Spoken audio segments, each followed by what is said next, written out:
Hello friends, स्वागत है आप सभी का मेरे यूट्यूब चैनल में। और आज मैं आपको ग्वालियर किले के इतिहास और उससे जुड़े हुए कुछ इंटरेस्टिंग फैक्ट्स बताऊंगा।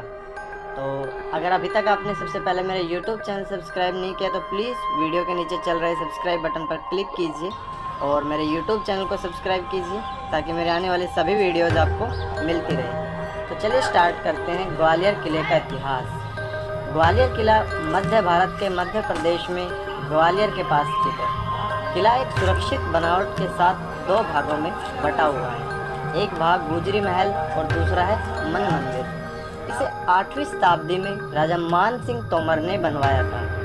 इतिहास में बहुत से राजाओं ने इस किले पर अलग अलग समय पर इस नियंत्रण में रखा है। गुजरी महल को रानी मृगनयनी के लिए बनवाया गया था। यह अब एक ऐतिहासिक संग्रहालय के रूप में जाना जाता है।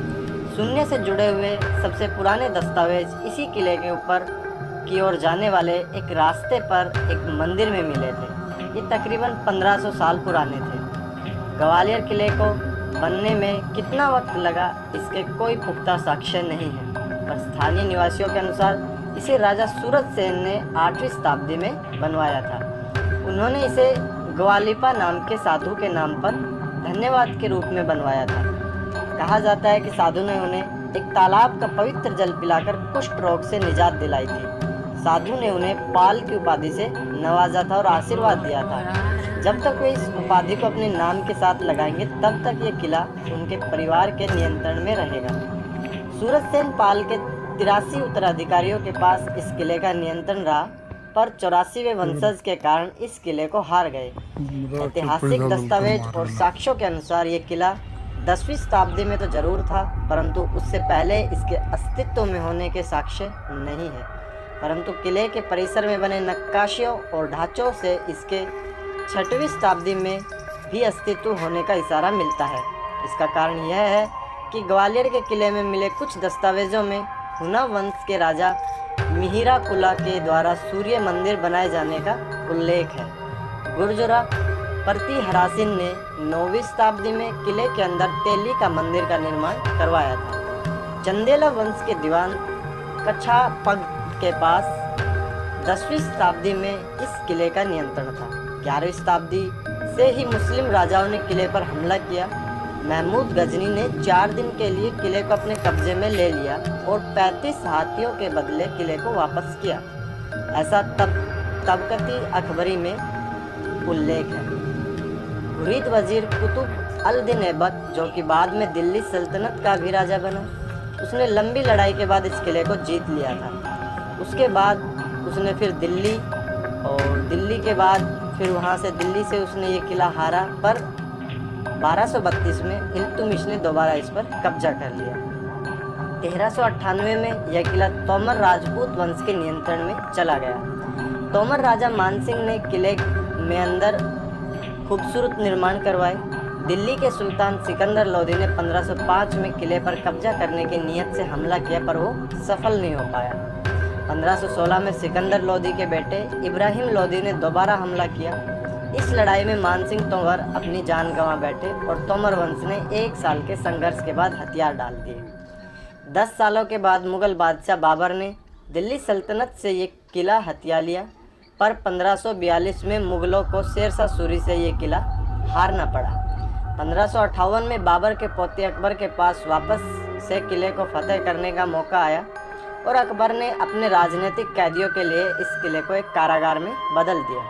अकबर के चचेरे भाई कामरान को यहीं बंदी बनाकर रखा गया था और फिर उसे मौत की सज़ा दी गई। औरंगजेब के भाई मुराद और भतीजुन सुलेमान एवं सफर शिकों को भी इस किले में मौत की सज़ा दी गई थी। ये सारी हत्याएं मन मंदिर महल में की गई थी। औरंगजेब की मृत्यु के बाद गोहड़ के राणाओं के पास इस किले का नियंत्रण चला गया। मराठा राजा महाड़जी शिंदे, जो सिंधिया के नाम से मशहूर था, ने गोहद राजा राणा छत्र सिंह को हराकर इस किले पर अपना कब्जा कर लिया, पर जल्द ही वे ईस्ट इंडिया कंपनी से इस किले को हार चुके थे। 3 अगस्त 1780 को कैप्टन पोफाम और ब्रूस के नेतृत्व में अर्धरात्रि छापामार युद्ध के द्वारा ब्रिटिशों ने ग्वालियर फोर्ट पर कब्जा कर लिया।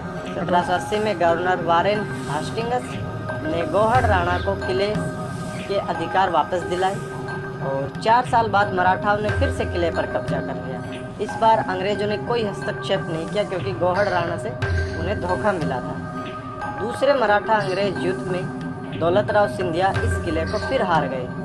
1808 और 1844 के बीच इस किले का नियंत्रण कभी मराठाओं तो कभी अंग्रेजों के हाथ में आता जाता रहा।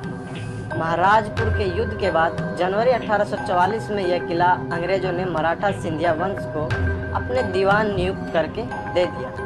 1857 की क्रांति के समय ग्वालियर में स्थित तकरीबन 7000 सिपाही और ने कंपनी राज के खिलाफ बगावत कर दी।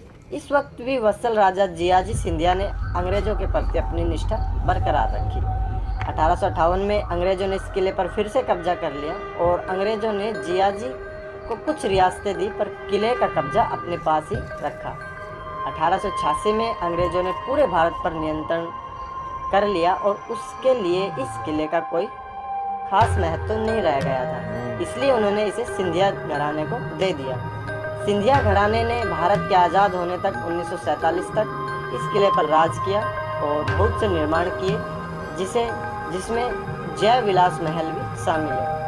किले को अच्छी देखरेख में रखा गया और इसमें बहुत से निर्माण भी किए गए, जैसे कि महल, मंदिर, पानी की टंकियाँ इत्यादि। इनमें मन मंदिर, गुजरी, जहांगीर, शाहजहाँ जैसे कई महल है। यह किला 3 किलोमीटर के क्षेत्रफल में और फैला है और यह 35 फीट ऊंचा है। पहाड़ के किनारों से इसकी दीवारें बनाई गई है एवं इसे 6 मीनारों से जोड़ा गया है। इसमें 2 दरवाजे हैं, एक उत्तर पूर्व में और दूसरा दक्षिण पश्चिम में। मुख्य द्वार का नाम हाथी पुल है एवं दूसरे द्वार का नाम बदालगढ़ द्वार है। मन मंदिर महल उत्तर पश्चिम में स्थित है। इसे 15वीं शताब्दी में बनवाया गया था और इसका जीर्णोद्धार 1648 ईस्वी में किया गया था। ग्वालियर फोर्ट इतिहास में काफ़ी चर्चा का विषय रहा है और इसीलिए इतिहास के विषय को अगर देखा जाए तो ग्वालियर फोर्ट काफ़ी इम्पोर्टेंट है और इतिहास के द्वारा दिया हुआ ये हमारे पास एक अनमोल खजाना है जिसका महत्व आज भी इतना ही है जितना सालों पहले। दोस्तों, ये थी ग्वालियर फोर्ट से related complete story. I hope इसके इतिहास को आप जान चुके होंगे और अगर आपने अभी तक मेरा यूट्यूब चैनल सब्सक्राइब नहीं किया तो प्लीज़ मेरे यूट्यूब चैनल को सब्सक्राइब कीजिए ताकि मेरे सभी आने वाले वीडियोज़ आपको मिलती रहे। धन्यवाद। मिलते हैं एक नई वीडियो में।